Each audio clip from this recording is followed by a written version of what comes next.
I was doing some research for an ebook that I'm writing, and I'm on the subchapter of isolation. I came across this very subtle form of psychological abuse that I don't think is talked about enough. It really made me think, and I would love some feedback. Reading your journals. Most people just simply dismiss this as an invasion of privacy or a disrespect for autonomy, but I challenge you to see it a little bit deeper than that.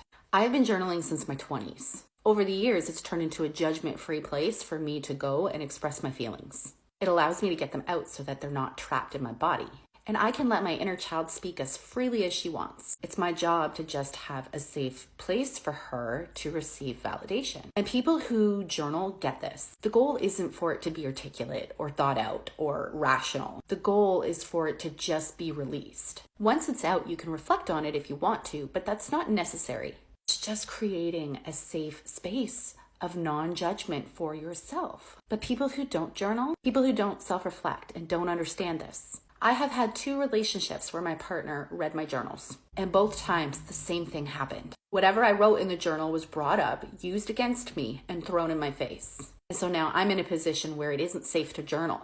I can't express my feelings to you because you invalidate them at every turn. And now I can't even express my feelings to myself. There's no space for me to unleash my inner thoughts or to work through my emotions or to validate my own feelings. In abusive dynamics, isolation involves the abuser cutting you off or limiting the victim's access to friends, family, or other avenues of support. And that includes resources, information, and emotional support.